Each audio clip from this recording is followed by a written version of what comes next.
Hello everyone, welcome to Akbar classes. We are here today with two of our former students who have scored some really good marks in NEET 2021 and have passed the exam with flying colors. They are our guests today. So before we start this conversation, I would like them to introduce themselves to you. Please.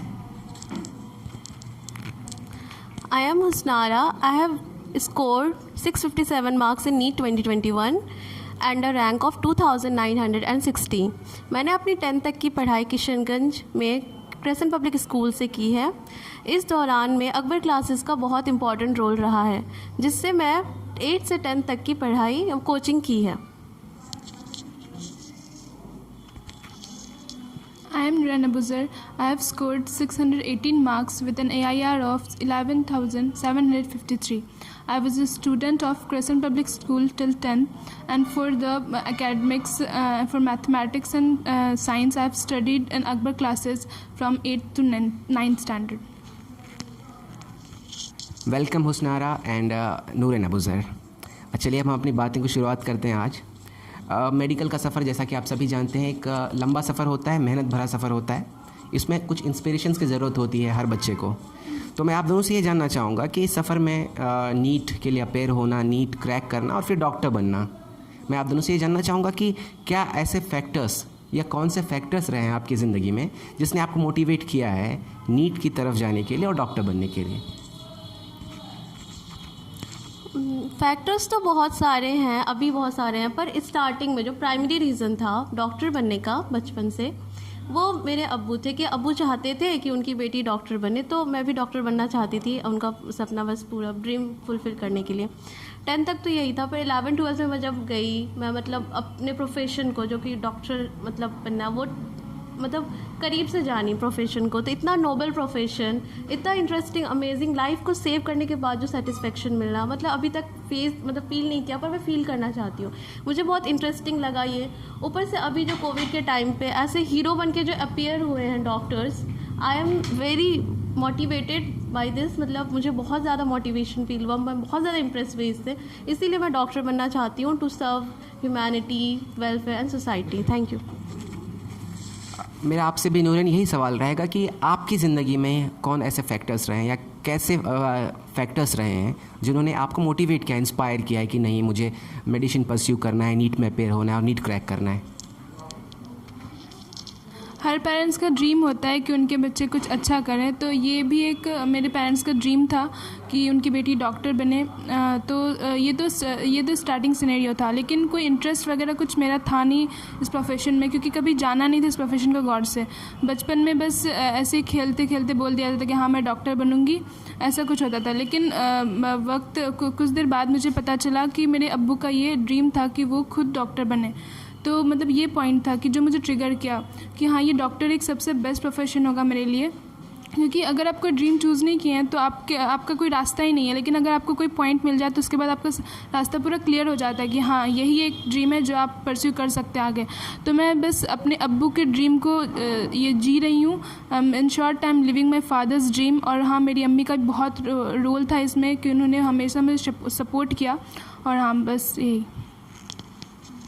तो आप दोनों के parents का बहुत ही अहम role, बाकी जो parents का रोल होता है, आपके पेरेंट्स ने बखूबी इस जिम्मेदारी को निभाई और आप जो इस जगह पर हैं, आपके पेरेंट्स का एक बहुत इंपॉर्टेंट रोल है। चलिए हम थोड़े पढ़ाई के बारे में बात करते हैं, एकेडमिक्स के बारे में बात करते हैं। ये मेरा सवाल अगला आप दोनों से जो है 2 हिस्से में सवाल है।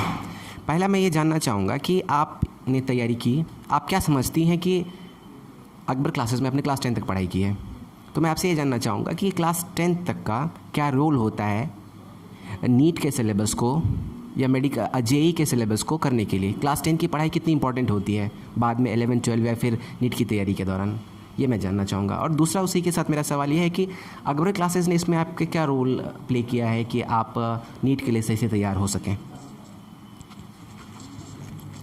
आप अगर सिलेबस देखें नीट, एडवांस या जेई मेंस किसी का भी, तो उसका जो सिलेबस है वो एक्सटेंशन फॉर्म है 9-10 के सिलेबस का, और वही हम लोग 11-12 में पढ़ते हैं। तो 7, 8, 9, 10 में जो हम लोग पढ़ते हैं वो एक बेस क्रिएट करता है 11-12 की पढ़ाई के लिए, और उसी से हम लोग नीट और मतलब मेंस क्लियर कर सकते हैं।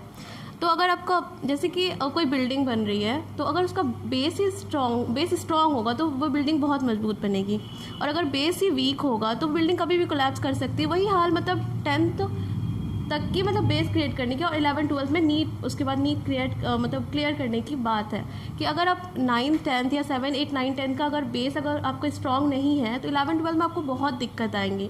तो अकबर क्लासेस में यही 9 10 7 8 9 10 का जो बेस है वो स्ट्रॉन्ग किया गया हमारा, और उसी वजह से हम लोग को मेंटली प्रिपेयर किया गया कि हम लोग 11 12 में उसको अच्छे से फेस कर सकें। हम लोग को मेंटली प्रिपेयर हो, हम लोग मेंटल प्रिपेयर हुए, जैसे कि कुछ टर्मिनोलॉजीज़ हैं काइनेमेटिक्स जैसा। तो 10th तक के बच्चे जो स्कूल गोइंग बच्चे हैं उन लोगों को पता नहीं होता है कि काइनेमेटिक्स जैसा भी कोई टर्म होता है, पर अकबर क्लासेस में प्रॉपर एक चैप्टर पढ़ाया जाता है उसमें। तो जब मैं 11 12 में गई, ऐसे भी बहुत सारे चैप्टर्स हैं जो कि हम लोग पढ़े 11 मतलब 9 10 तक पढ़ाई जाती है अकबर क्लासेस में। तो हम लोग 11 12 में गए तो मुझे उतना कुछ हार्ड तो सिलेबस नो डाउट मतलब वास्ट है, थोड़ा टफ भी है, बट उसका जो अगर आपको थोड़ा बहुत ओवरव्यू पता चलता है, आप पहले से आपको उसका बेस क्लियर है, तो आप ग्रैस्प चीज़ों को आसानी से कर सकते हो, तो आपको इतना हार्ड नहीं लगेगा, मतलब आप उतना मेंटली प्रेशराइज नहीं होगे। तो आई एम फॉर्चुनेट इनफ कि मैं अकबर क्लासेस में से पढ़ी, और मतलब मैं मेंटल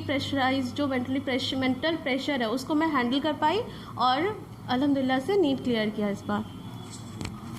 चलिए, बहुत अच्छा लगा। नूरन, मैं आपसे भी वही जानना चाहूँगा कि आप क्या समझती हैं कि नीट के लिए क्लास 10 तक की पढ़ाई कितनी इंपॉर्टेंट है, और अकबर क्लासेस का इसमें आपको बनाने में कितना कंट्रीब्यूशन रहा है? नो डाउट जो 11 12 का सिलेबस है वो 9 10 का एक्सटेंशन है, लेकिन ये बहुत ज़्यादा वास्ट हो जाता है। मतलब बच्चे ज़्यादातर इतने प्रेशराइज हो जाते हैं कि स्टार्टिंग में ही अपना होप लूज़ कर जाते हैं कि नहीं, मुझसे नहीं हो पाएगा। क्योंकि हम लोग 9 10 में क्योंकि एक कॉम्पिटिटिव माहौल नहीं रहता, हम बस अपने क्लासमेट में जो 60 बच्चे हैं उनमें कम्पीट करते हैं, और हमें लगता है कि हाँ इनके अलावा तो कोई है ही नहीं, क्योंकि इन्हीं में हमें टॉप करना होता है या फिर 3rd 4th जो भी रैंक लाते हैं इनमें होता है। लेकिन हमें पता नहीं होता है कि हमें आगे चल के कौन से कंपटीशन को फेस करना है। तो यहाँ अकबर क्लासेस में हमें मतलब उस कंपटीशन का एक ओवरव्यू दिया, मतलब एक दिया था, प्रीव्यू दिया था कि हाँ तुम्हें आगे चल के ऐसा कुछ मिलेगा, जैसे कि एग्ज़ाम्स हुए, ओलंपियाड्स वगैरह, वो सब हम पहले नहीं जानते थे। जब मैं यहाँ नहीं पढ़ती थी मुझे इनके बारे में कोई नॉलेज नहीं था, लेकिन सर हमें इस एग्ज़ाम को देने के लिए मतलब ज़्यादा ये करते थे कि हाँ तुम लोग ये दो, एटलीस्ट तुम्हें पता तो चले, प्रिपरेशन ना हो आपका जो भी हो, लेकिन एटलीस्ट आपको पता तो चले कि आप कहाँ स्टैंड करते हो। तो इसलिए ये एक बहुत बड़ा हाथ था। और हाँ, सर ने हमें मतलब बहुत ज़्यादा मोटिवेट किया, हमें मतलब कहीं भी हार नहीं मानने दी, हमें हमेशा आगे बढ़ने की ये इत्तला करते रहे कि हाँ तुम आगे बढ़ते रहो। और हाँ यही था। हमने अभी आपके अकबर क्लासेस का क्या रोल रहा है आपकी लाइफ में इस पे बात की। मैं कुछ स्पेसिफिक एक सवाल यहाँ ये करना चाहूँगा कि आपने जब पढ़ाई की अकबर क्लासेस में क्लास 10 तक, तो इस दौरान क्या कुछ ऐसी मेथडोलॉजीज़ थी अकबर क्लासेस में पढ़ने के दौरान जो आपको सिखाई गई बातें, जो आपको समझाई गई बातें पढ़ने के तरीक़ों को लेकर, जो बाद में आपका की वो मदद आई और अभी भी मदद आ रही है? मैं उन चीज़ों के बारे में जानना चाहूँगा। ऐसी बहुत सारी चीज़ें हैं, मतलब बहुत सारे मेथड्स हैं जो कि अभी तक मुझे हेल्प कर रही हैं। उसमें बहुत सारे मतलब यहाँ के टीचर्स भी बहुत अच्छे हैं। जैसे अगर मैं बायो की बात करूँ स्पेशली, तो मुझे बायो में उतना इंटरेस्ट नहीं था पहले। मतलब मैं एक बार के लिए 11th में मतलब मैथ्स लेने ऑप्ट करने का भी सोची थी, but thanks to doctor Dalip sir, उनकी वजह से मुझे बायो में बहुत इंटरेस्ट आया। और मतलब मेरे में इतनी हिम्मत आई, मुझे अब बायो बहुत इंटरेस्टिंग लगता है, और उसी में मैं अब आगे परस्यू करके मैं डॉक्टर बनने जा रही हूँ अल्हम्दुलिल्लाह से। उसके अलावा अगर अब देखा जाए तो यहाँ पे बच्चों को मतलब फ़ील करके पढ़ाया जाता है चीज़ों को, मतलब फिज़िक्स केमिस्ट्री मैथ्स बायो कुछ भी हो सब फील करके पढ़ाया जाता है। एक से बढ़कर एक टीचर से यहाँ पे बच्चों को मतलब ऐसा नहीं कि बस हाँ रट लो वो ये कर लो, जैसे रटने वाला जो कॉन्सेप्ट है यहाँ पे नहीं चलता है। यहाँ पे सब कुछ लॉजिकल होता है। यहाँ का हमारा भी मतलब अकबर क्लासेस का लोगो भी है कि we train our students to think logically.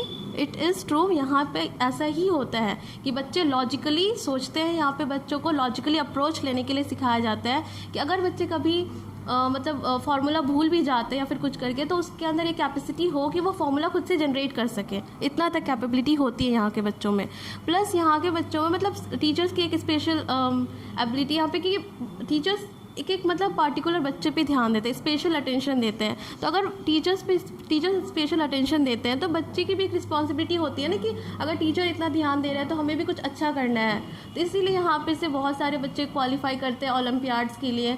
यहाँ सोसाइटी में जैसे यही किशनगंज में अगर देखा जाए तो इतने सारे बच्चों को मतलब गार्जियंस को भी मतलब they were not aware of this kind of exams की ओलंपियाड्स भी होते हैं, SOF होते हैं या फिर रीजनल मैथमेटिक्स ओलंपियाड, ये सब सारे। But thanks to Akbar classes ये मतलब बहुत बड़ा रोल प्ले कर रही है, अवेयरनेस फैला रहे हैं कि नहीं ऐसा भी बहुत सारे एग्ज़ाम्स होते हैं और यहाँ के बच्चे बहुत अच्छा कर भी रहे हैं और हम लोग इसी वजह से मतलब अवेयर हो पाए। Thank you. Well, thank you Husnara. Nooran, मैं आपसे भी वही जानना चाहूँगा कि कुछ मेथडोलॉजीज़ के बारे में बात की है हुस्नारा ने। आपकी नज़र में जब आप पढ़ रही थी कौन सी बातें थी जो पढ़ाई के दौरान जो अकबर क्लासेस में आपको सिखाई गई, बताई गई, आज तक आपको फ़ायदा कर रही हैं और फिर आगे भी करने वाली हैं? एक पॉइंट था कि कंटिन्यूटी मेंटेन करना। यहाँ पे हमें कंटिन्यू रहने का एक ये मिलता था कि जैसे कि कोई भी जैसे सेल्फ स्टडी करने की आदत शुरू से बनानी होती है, क्योंकि 11th-12th में इतना पढ़ना होता है कि आपको सेल्फ स्टडी 7 घंटे 8 घंटे 9 घंटे करने होते हैं। तो अगर शुरू से आपको एक प्रैक्टिस होगा कि हाँ एटलीस्ट 1 घंटे का ही सही आप बैठ के अगर पढ़ सकते हैं तो वो आपको बहुत आगे मदद करती है। तो यहाँ पर ये हुआ कि हमें बहुत हेल्प सर होमवर्क देते थे, कुछ टास्क वगैरह देते थे जो मतलब हमें मजबूर करता कि हाँ मैं, क्योंकि एक होता था ना कि एक बर्डन तो नहीं था, मैं यहाँ पे पढ़ाई एक चीज़ थी कि बर्डन कभी नहीं ले आता था, लेकिन एक था कि इंस्पिरेशन होता है कि हाँ आज पढ़ेंगे तो कुछ नया सीखने को मिलेगा। और यहाँ पढ़ाई एक रट्टा की तरह रट्टा मारने में नहीं बिलीव करते थे, क्योंकि सब कुछ लॉजिकली सब कुछ मतलब अगर आपको कोई फार्मूला नहीं आ रहा था उसको फील कराते थे कि हाँ ये कैसे कैसे अप्रोच कर सकते हैं। ये नहीं कि बस फार्मूला रटा दिया हो गया बस बात ख़त्म, टॉपिक ख़त्म, ऐसा कुछ नहीं था। यहाँ पे हर एक टॉपिक का एक फील लाते थे कि हाँ इसको समझो, नहीं समझ आ रहा है बार बार पूछो। तो यहाँ पे एक लॉजिकली थिंक करने में बहुत हेल्प मदद मिली थी।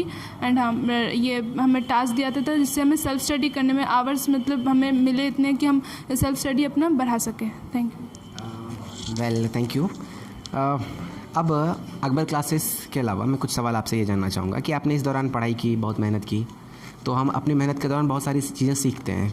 तो मैं यहाँ चाहूँगा कि हमारी एक ऑडियंस है, कुछ बच्चे तैयारी कर रहे हैं, कुछ ऑडियंस हमारी आपको देखेगी, तो मैं ये जानना चाहूँगा कि इस तैयारी के दौरान आपने कुछ एक्सपीरियंसेस गेन किए होंगे जो आप चाहेंगे कि आपके जो पीछे वाले बच्चे हैं इन चीज़ों को समझें और जानें। वो कौन ऐसी चीज़ें हैं जो आप चाहेंगे कि आपके अगले बच्चे आपसे सीखें बात?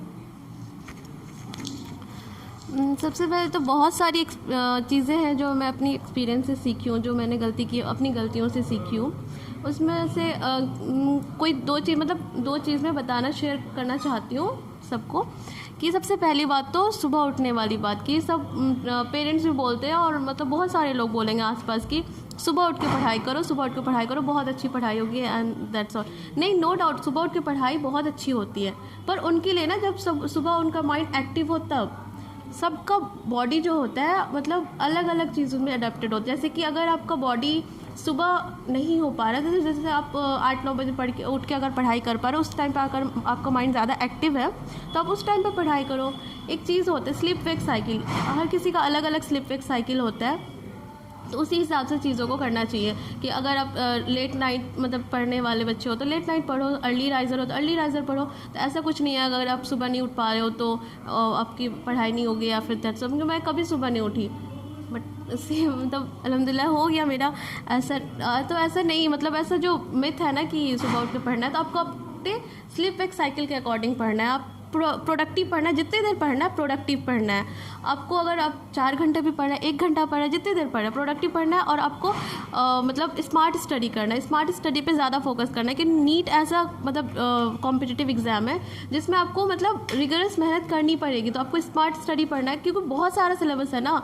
तो अगर आप स्मार्ट स्टडी नहीं कर पाओगे तो आपका सिलेबस कभी कंप्लीट ही नहीं हो पाएगा। तो आपको मतलब कंटिन्यूअस के साथ में स्मार्ट स्टडी भी करते रहना पड़ेगा, तो तभी आपका हो पाएगा मतलब ऐसे करके। और एक और चीज़ है मतलब कि क्वेश्चन पेपर एनालिसिस, तो मैथ तो बहुत इंपॉर्टेंट रोल मतलब क्वेश्चन पेपर एनालिसिस जो है बहुत इंपॉर्टेंट रोल प्ले करता है आपके मतलब नीट क्रैक करने में या फिर कोई भी कॉम्पिटिटिव एग्ज़ाम क्रैक करने के लिए। ये इट्स लाइक अ लैडर, मतलब वो मतलब एक स्टेप है। मतलब क्वेश्चन पेपर जो है, क्वेश्चन पेपर एनालिसिस एक स्टेप है जो एक लैडर क्रिएट करता है तो टू सक्सेस ऐसे। तो अगर आप क्वेश्चन पेपर एनालिसिस कैसे करना है, तो क्वेश्चन पेपर एनालिसिस का बहुत सिंपल सा तरीका है। आप कहीं भी मतलब जैसे 11-12 में कोचिंग ले रहे हो, तो आपका वीकली या फिर 21 डे पे पेपर होगा, तो आपको पेपर देख के आना है और फिर जिससे मतलब पेपर देख के आना है। और फिर ऐसा नहीं कि बहुत सारे बच्चे होते हैं ना कि डर के मारे कि पेपर गंदा गया है फिर समथिंग तो रो धो के सो जाते हैं, ऐसा बिल्कुल भी नहीं करना है। ये बहुत मतलब गंदी बात है, मतलब ऐसा करना ही नहीं है। इससे करने से ना आपको मतलब जो आपकी गलती है ना वो छुप जाएगी, तो आपकी गलती कभी सुधरेगी नहीं। आपकी गलती नहीं सुधरेगी तो आप फिर आगे कैसे बढ़ सकते हो? आपको अपनी गलती से ही मतलब आगे बढ़ना है ना, गलती करके आप उसको सुधार के आगे बढ़ सकते हो। तो पेपर दे के आना है, फिर उसको फिर से पेपर को बनाना है, उस पेपर को फिर से बनाना है, एक एक क्वेश्चन बनाना है, फिर एनालाइज करना है कि आप कहाँ गलत हुए नहीं हुए। फिर जैसे फिज़िक्स में है तो फिज़िक्स का अलग रिकॉल डायरी बना लिया, केमिस्ट्री का फार्मूला लिख लिया, फिर बायो का लिख लिया, ऐसे करके बायो का मतलब जो पॉइंट गलत मतलब रॉन्ग हुआ उसको मतलब एनसीईआरटी में अंडरलाइन किया, फिर उसको रिकॉल डायरी में लिखा। और फिर फिज़िक्स केमिस्ट्री बायो तीनों का रिकॉल डायरी बना के डेली रिविज़न भी करना है। ऐसा नहीं कि मतलब बना लिया और रख दिया सबमिट किया, ऐसा नहीं है। डेली रिविज़न करना है, उसके लिए अलग से टाइम निकालना पड़ेगा। और सबके पास ट्रस्ट में सबके पास एक ही जैसा टाइम होता है, सब उसी में निकालते हैं। जो टॉपर होते हैं वो भी उतना ही टाइम मिलता है, 24 घंटे का ही मतलब एक दिन होता है। और जो मतलब जो नॉर्मल बच्चे सबके पास एक ही टाइम है, तो वो जो बच्चे मतलब आगे बढ़ जाते हैं वो उसी 12 या 13 घंटा जितने देर मतलब पढ़ने का रहता है उसी देर में मतलब वो स्मार्ट स्टडी करके निकाल लेते हैं। तो यही करना है बच्चे को कि उसको अच्छे से एनालाइज करना है, डेली रिविज़न करना है और क्वेश्चन पेपर एनालाइज करना है और अपने हिसाब से पढ़ाई करना है बस। दो बातें यहाँ पे हमें समझ में आई हुस्नारा से बात करके कि दो चीज़ें उन्होंने जो बताई कि हमारा स्लीप वेक साइकिल आपको पढ़ने में जब ठीक लगे, जब आप लगे कि आप कंफर्टेबल हैं वक्त के हिसाब से पढ़ने में, चाहे सुबह पढ़ने में मन हो तो आप सुबह पढ़ें, रात में पढ़ने में मन हो रात में पढ़ें। ये एक तरह का मिथ है कि आपको सुबह ही पढ़ना है, ऐसा कोई ज़रूरी नहीं है। दूसरी बात जो हुस्नारा ने ये कही कि हमें क्वेश्चन पेपर एनालिसिस के बारे में कि हम लगातार क्वेश्चन पेपर करें, उसको एनालाइज करें कि कहाँ हमारी गलतियाँ रह जाती हैं, उसके हिसाब से हमने रिकॉल डायरीज़ बनाएं और फिर उसको रिवाइज़ करें। ये दो बातें हमारी निकल के सामने आई हैं। यही सवाल मैं पूछना चाहूँगा नूरैन से कि आपके क्या एक्सपीरियंस रहे जो आप बच्चों से एडवाइस के फॉर्म में शेयर करना चाहेंगे? मैं यार टाइम मैनेजमेंट के बारे में फ़ोकस करना चाहूँगी, क्योंकि हमारा ये 2 साल का जितना भी साल हम लोग मेहनत करते हैं उन पूरा मेहनत हमें 3 घंटा में निकालना होता है। तो कि जितना भी हमें देना है उस पेपर में 3 घंटे के पेपर में, तो बहुत इंपॉर्टेंट होता है टाइम मैनेज करना। तो हमें अगर टाइम मैनेजमेंट हमें तब पता होगा जब हमें पता चलेगा कि टाइम वेस्ट हमारा कहाँ कहाँ हो रहा है। तो हमें हर दिन सुबह होना चाहिए कि उठ के एक टू डू लिस्ट बनाना चाहिए। ये मतलब है कि ये आपको फॉलो नहीं होगा, मतलब आपका 1 हफ़्ता फॉलो होगा, फिर आप छूट जाइएगा, फिर 2 हफ्ता होगा, फिर छूट जाइएगा, ऐसा होगा। ये सबके साथ है, ये नॉर्मल है। ऐसा नहीं है कि टॉपर लोग हर दिन एकदम एक ही जैसा रूटीन फॉलो करते हैं, ऐसा कुछ नहीं है। लेकिन अगर आप धीरे धीरे ये करते रहिएगा तो आपकी एक आदत सी बन जाएगी कि हाँ एक टू डू लिस्ट बनाना है, उसको फॉलो करना है, दिन में क्या क्या काम है मेरे लिए। क्योंकि इस जर्नी के दौरान हमारे पास बस एक ही काम होता है, वो पढ़ना ही होता है। बस हमारा कोई दूसरा कुछ और नहीं होता है, हमें बस पढ़ना ही होता है। तो हम मतलब पढ़ाई के लिए टाइम नहीं निकालेंगे तो किस लिए निकालेंगे? तो हमें एक टू डू लिस्ट बनाना है उस तरह की, हमें क्या क्या करना है, क्या टॉपिक्स पढ़ने। अगर नहीं उस दिन कंप्लीट नहीं हुआ तो कोई बात नहीं, दूसरे दिन कर लेंगे। लेकिन एक मतलब हमारे पास इंस्पिरेशन रहेगा ना कि हाँ कल मुझे ये काम करना है। इस तरह ऐसे होगा कि जो सिलेबस हमारा, जैसे कि एक पूरा सिलेबस कंप्लीट करते अगर आप 11-12 में तो पूरा 2 साल लग जाते, तो आपका थोड़ा कम टाइम में हो जाएगा, तो आपका रिवीजन का टाइम बच जाएगा। तो आप रिवाइज ज़्यादा से ज़्यादा कर पाएंगे, जो एग्ज़ाम के लिए बहुत ज़्यादा इंपॉर्टेंट है, बहुत ज़्यादा इंपॉर्टेंट रिविजन। तो यही रिविजन क्या होता है कि हमें हर दिन ही रिवाइज़ करना है। तो हर दिन आप सोचते हैं कि इतना वास्ट सिलेबस है, कैसे हम लोग रिवाइज़ कर सकते हैं हर दिन?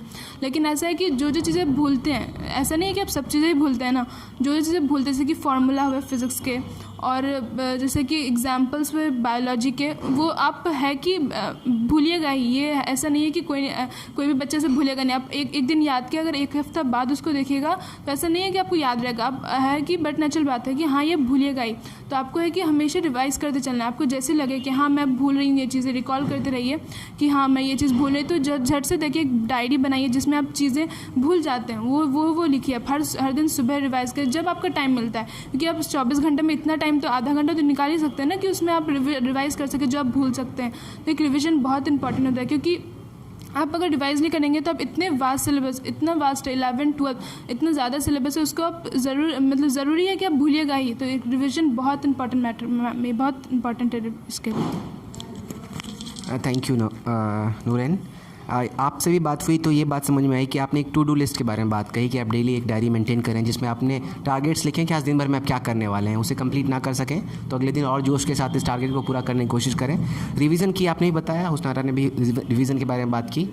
तो आई होप जो हमारे बच्चे सुन रहे हैं वो इन बातों पे गौर करेंगे। और आज के इस कन्वर्सेशन में पार्टिसिपेट करने के लिए आप दोनों का बहुत बहुत शुक्रिया। अब बेस्ट विशेज़ आपके फ्यूचर के लिए, आप अच्छे से अच्छा डॉक्टर बने। सोसाइटी को हमारे अच्छे डॉक्टर की ज़रूरत है और मैं ये उम्मीद करता हूँ कि आप अकबर क्लासेस हमारी सोसाइटी में लगातार आते रहेंगे और बच्चों को मोटिवेट करते रहेंगे। Thank you for being here. Thank you very much. Thank you.